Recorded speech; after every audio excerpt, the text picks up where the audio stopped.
Ladies and gentlemen, my name is Preacher, and I'm going to take you to the 7th Sector. Oh yes, a game created by one man, Mr. Sergei Noskov from Moscow, Russia, has created this. And I stumbled upon this game looking for something with a heavy atmosphere, a little bit of the spoopy side, maybe, and spotted this, just recently released.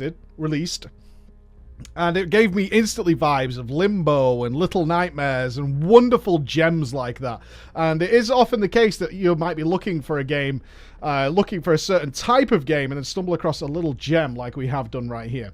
What is the 7th Sector then? It's a puzzle platformer with a big rich story going on, but it also takes advantage of something a lot of the indie devs are doing right now, especially small teams or even one-man teams in this case, is they have a world in their mind, a very rich, full world and a big story going on. And often that story can be maybe either cliche or it's just too big to tell. And for what they're doing, they can't simply create that and be the protagonist like they can in, say, Call of Duty or these mega games with thousands of people working on them. So what they do is they place you in the middle of it, but you're not the protagonist. You're not the big hero. You're not the one in the political offices making the decisions. You're actually just being affected by these events that are happening around you, and you kind of have to deal with it. And that's often more relatable because that's mostly our situation. We're not the ones making those decisions. We're not actually the ones dropping the bombs. We're not actually the spy who's out in the forest. Most of the time, these things are happening around us, and we just kind of have to deal with it in our best way. And the 7th Sector is no different from that. So what I'm going to do is I'm actually going to start the game. Now, don't worry about spoilers, because I would need to play this game for like 4 or 5 hours to spoil anything, really, that's going on with it. So don't worry about that. But I'm going to let the mini intro play out, and then I'll show you what it's all about.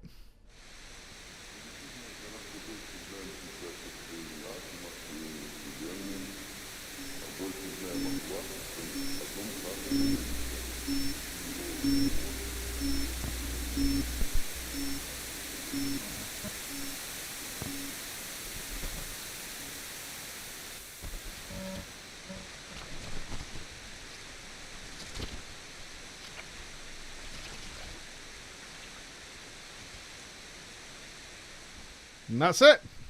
That's your intro. That's the whole thing. So, as you can tell, the way this is going to tell the story is actually through play. I love that. I love that. There's a little bit open to interpretation, but it seems relatively clear to me what's going on. Certainly, I have finished the game. Now, as you can see here, you might be wondering what that figure is in the television. Is it a person? Is it a fire? It is us. You can see some sort of humanoid figure inside there. And as you can see, we've got a very basic tutorial. This entire game can be played with just the WASD keys, the spacebar, the E button, and the cursor keys. So what we're actually going to do is we're going to try and rip ourselves out of the television. And there we are. So our current incarnation. What are we? It's a good question. Now, it was a question that was on our minds for the first hour or so of the game. What are we? Are we some sort of AI? Are we an embodiment of electricity? What are we? Now, as you can see, we're clearly a spark of electric that is moving through this cable. I can speed up with the spacebar and moves around with the WASD keys. And what I want to be clear on something here, anybody looking at this going, oh, so it's like you're a spark moving through cables. Is that the game? No, it's not. You will actually undergo several incarnations of what you are throughout the game. Where obviously the creator, Sergei, has come up with a lot of different ideas for puzzles, but they don't work if you're an electrical spark. And some of them don't work if you're something else, and some that don't work if you're something else. And you will sort of evolve, I think is a better way of looking at it. You will evolve throughout the game. So if you're worried about it just being some sort of spark puzzle game, no, it's not. So, as you can see, we can move through these electrical cables, and our interact button, E, will show us anywhere we can go. Now, we can't go anywhere that way, so what we're going to do is jump back into the television. Sort of become this creature that we can move around. You can see I'm turning left and right, and I'm going to pull myself out of this side of the TV into this cable. Now, this is the tutorial area. Now, in terms of, I just want to mention it now for the sake of replayability, and no doubt I'm going to get stuck at some point, is the puzzles change every time you play it. There are a lot of puzzles, and there's also some quite intricate platforming to be done at some points. Now, every time you replay it, or even just reload a section, so if you think you've got the answers and you want to reload a section, the puzzle will change on you. So don't think you can write down the answers. I've no doubt there may be a limited scope, or it might be pure RNG. I don't know. I haven't played it repeatedly, that's what I think I'll say. So as you can see here, we've got a couple of choices of where to go. So let's move along this cable and see what we can see. Nothing to see here, so the game wants us to learn to jump from cable to cable. As we have done there. Move down here, we can use spacebar so we can travel... Ooh. Now this is what I'm explaining to you about the storytelling in this game. For the first sort of little while, I was very focused on what was happening in my face, where my spark was moving, and you're sort of fixated along the cables. But a lot of the story about what's happening in this world and how you might be being affected by it and what you might be doing within the world is taking place in the background. And this wonderful, I mean, it's absolutely gorgeous. This slightly blurred effect, but it's crystal clear in the stuff you're doing. This blurred effect does give you this sense that you're somewhat sneakily traversing through this world. So we can jump up to this cable and move up. And we can move along the ceiling here. And sort of keep out of the way of this gentleman. We can, I believe, overload this light. Now, you'll see, if I try and use my interact button, there's nothing to do. You see I kind of fizzle. Yeah, it's like little spark shoots out, but it kind of fizzles. But if there's something I can deal with, you'll see this blue line shoot out and actually lock onto the target. Okay, so we've broken this light above the ceiling, so we can't go any further, so we're going to go back. Yeah, I just want to kind of show you the style of puzzles here. What I will say, for those of you who not benefit of having, you know, quite a large stream audience while you play games like this, is a notepad and pen. Very handy. Very, very handy. Some of the puzzles are a little obtuse, but that's always the case in any sort of puzzle game, is sometimes the puzzle just doesn't click with you, right? So by shattering that light from the ceiling, you can see we've made a pathway that we can jump across here, because we can't jump infinite distance. Now these blocks here are save points. There's quite a lot of save points. They really don't let you get stuck, and we have a slight little bit of platforming to do here. We've got to avoid these orange surges, because these orange surges will fry us, but it'll just take us back to the checkpoint. And if we jump to this cable here, we end up at a little mailbox where we can access our mail, whoever we might be. So it says, Stromberg is outraged. Block the servers. Who sent that? Don't know. Who's it for? Don't know who we are. I have no idea who we are yet, so that's something to bear in mind. So we're going to try, and we might die here because the orange, yeah, it's going to hit us. That's fine. It's actually to show you what happens if you die, so it's all good. It's all good. No poor play on this channel, I'll tell you. So we're going to jump over to here. And we're going to have to, hopefully if we can get this right and time it right, jump over to here. Now you can see this server farm is in the background. You can see that there. The server farm is in the background, and we are actually in the server now. So we're going to come down to here. Now anything with an orange block generally is something you can interact with. See, that was just a switch, which has linked this cable together. Now the television's in the background, just as the starting television. A lot of things do happen with the televisions if you sort of let them play in the background. Now, as I've played through it before, not all of them are going to show something. But generally speaking, if you find a television, try and find it. There are lots of televisions hidden around, and something will reveal itself about who you are, who's affecting you. And a big part of what we're doing here, and we don't really know why, is we're sabotaging these data nodes. Now, as you can see in the game world, nothing happened for me doing that. And there is a surprising amount of puzzles in this game that don't immediately have a consequence. Like, you're not sure why they happened. Like, why do we solve this puzzle? Don't really know. No, I don't really know. But it does end up making sense later, especially if you want to uncover sort of your personal history. And you can kind of get an idea of the kind of world we're living in here as we pass through this save point. Well, I will do a couple more puzzles just to give you an idea of what they're like. So, we want to go up these stairs. Okay, this is fine. Okay, so you can see here, this is a very simple puzzle. It's going to use the cursor keys. And we have this diagram on the box of the white squares with the 4 blue squares in the middle. So we actually want to recreate that symbol by moving around and picking what we want to do. So it looks like that one,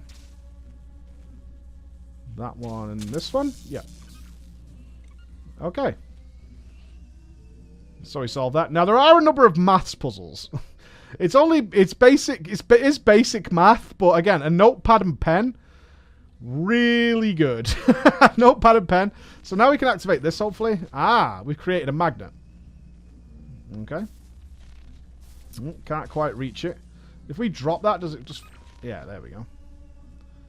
Yeah, now we can get to this because we created a magnet. So we're going to traverse up these stairs. Now you're probably wondering, why are all these cables around? Again, it does make sense eventually. So we have 2 magnets here. Activated. And if I do this, drops them. I'm trying to remember. This puzzle, I have done this puzzle before. I know what I want to happen. Okay, so I can follow the cable. So what I want to do is I want to maintain the magnet on the one on the left. So I'm going to turn that one on. That's where that cable is going. But I want to pick this one up, and that should make me a jump path. I believe that is the solution here. Like that. Yes. So we jump across. And reach this one. And then we can carry on. So you get an idea. They're sort of simple logic puzzles, but they do vary. Some of them will come in the form of platforming. Some of them become more intricate. And some of them are just downright tricky. Now, there will be clues in the background. So as you can see, if we come in here.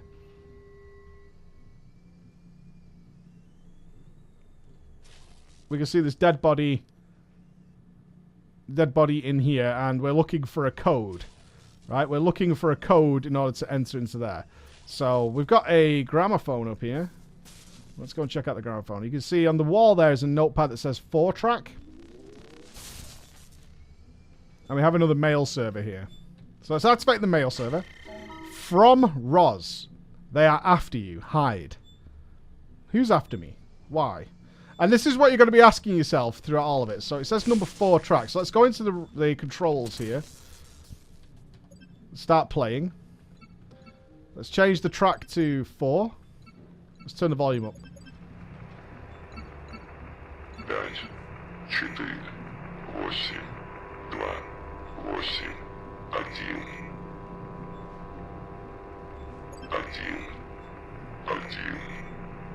8, 1. Now you can see the influence of Team Russia in here. And we've set off some sort of system. Where the lights have been killed. So we've killed the lights with that code. And you can see he's written a message on there. And now the music will play. I am sorry. 4142. So there are good clues around to how to solve a lot of this. And you can often realize that if you're stuck, the answer is somewhere. But where it might be, as we traverse upwards, where it might be, I don't know. And I have to say, this game runs about £10, and it's going to give you a good 5 or 6 hours, depending on how quickly you solve the puzzles in it, in order to get through it. But what an absolutely gorgeous and fun little game this is. Because all the time you're solving puzzles, which is keeping your brain going, but at the same time, you're trying to figure out what's going on, and that keeps the pace of the game going on. As the puzzles get slightly more complex, the game also picks up on the amount of stuff and action that's going on in the background. I thought we could play with this, which is always my question, is what we want to do here. Besides 1 or 2, I mean, realistically, probably out of the 50 or so puzzles in this game, if not more, only about 4 or 5 of them, I would say, were like, that was a little obtuse. Like, that's... can we make the code here? That's going to screw me up, isn't it? Oh, yes. Oh, yes. There we go. There we go. Only 4 or 5 of them really sort of scuffed me up. Without having a notepad and pen, like, definitely I was like, I don't know the answer. This is one of them here, which anybody who watched the full playthrough will understand, is we have to make 220 here. Let's see if I can solve it. The best way we found of solving these is actually to find the numbers that sort of round up. So what have we got there? We got 97... 150, 160. 160. So that's 230. That's 10 too many.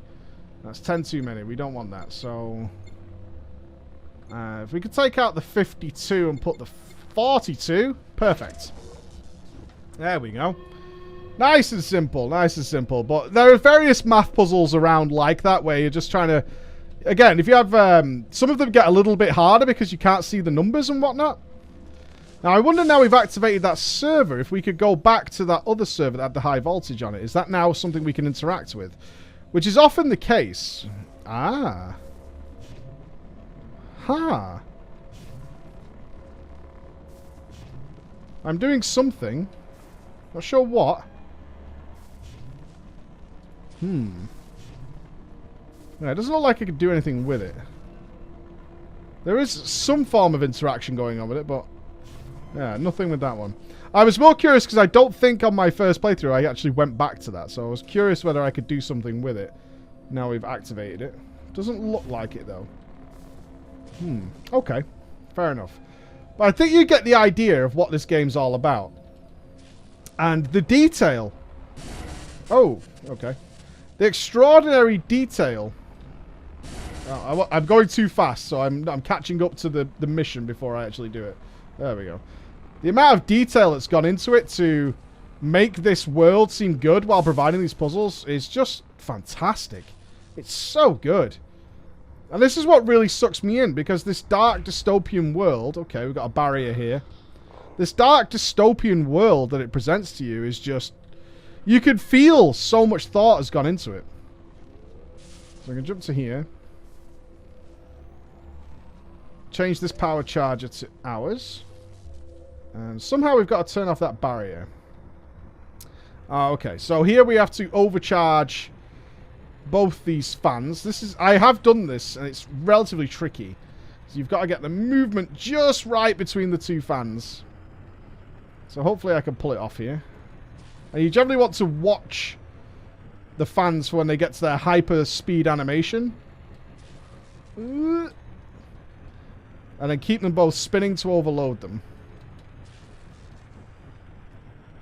And if we get this right... oh, I got stuck. You really don't want it to get stuck. You see that overload gauge filling up there. We really do need to overload both these fans. That wasn't too bad a transition. Keep it going. Up, up, up, up, up.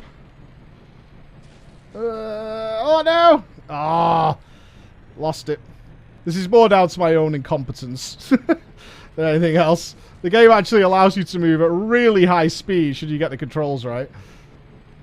Push that overload as quickly as possible. Really do struggle with that down and left on this. Oh, we're getting there. We're getting there. Bit more. Oh, too far. No. I lost my gains, bro. I lost my gains. Oh, it's going. It's going. See, that one is much easier.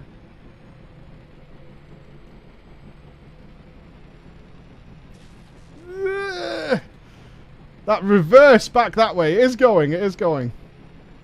We're almost there. We're almost there. One good one now should do it.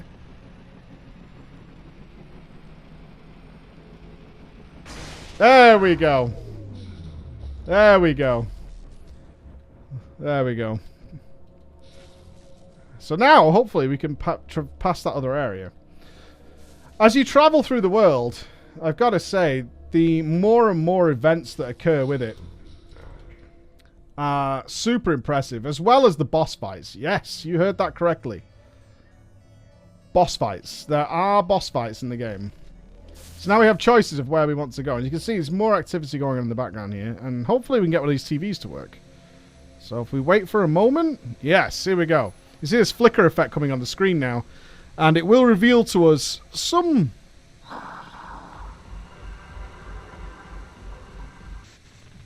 now, I know what you're thinking. It's like, that's just freaky for the sake of being freaky, right? Nah. No, not all. It will make sense to you. It will make sense to you should this game be your jam. But I think I've shown enough now to know whether or not this is your jam. For any questions you might ask, yes, the story does resolve itself. 2, no, you do not remain as this spark of electricity for very long at all, actually. I was surprised as well. When I first played it, my first impression was, oh, are we going to give me a spark of light? Are we doing this sort of cable? I mean, how intricate and crazy can this cable system get over the course of a few hours? And it turns out it actually progresses quite much deeper than that. Certainly as we sort of venture out further into the city, into this dystopian world. And how much sense do these make? So I'm going to leave here because this is yet another maths puzzle where I could really do with I could really do with a paper and pen, because now I can't see the numbers, but I know that was 35, that was 60, 66, 12, 50, -4, and 59. So 60 and 50 are likely. I shouldn't do this. Alright, that gives us 110. We got a 35, a 66, a 59. I know some of you can already see the answer, can't you? So we need 110. The -2 is interesting, because that's going to be too many. 64. I think we want the 66, 72, but we haven't got an 8 anywhere, have we? Yeah, and that 59 brings us to there. That gives us 43. 2 off. And there's nothing worse than being 2 off, because I know as well as you guys do, the answer is staring me right in the face, and I am just not sure what it is. Didn't we have a 6? Oh, we've already used the 66. That is a bummer. That is a bummer. What's this one? 59. Yeah, it's not going to get us where we need to be. Not quite going to get it done. But I'm going to leave you there. I think that's a good space. We're 8 too many. We get it to 232. We're 8 too many. Which ain't going to get it done. Ladies and gentlemen. 7th sector. Check it out, man. It's going to take you on a little adventure. I'll see you again. Bye-bye.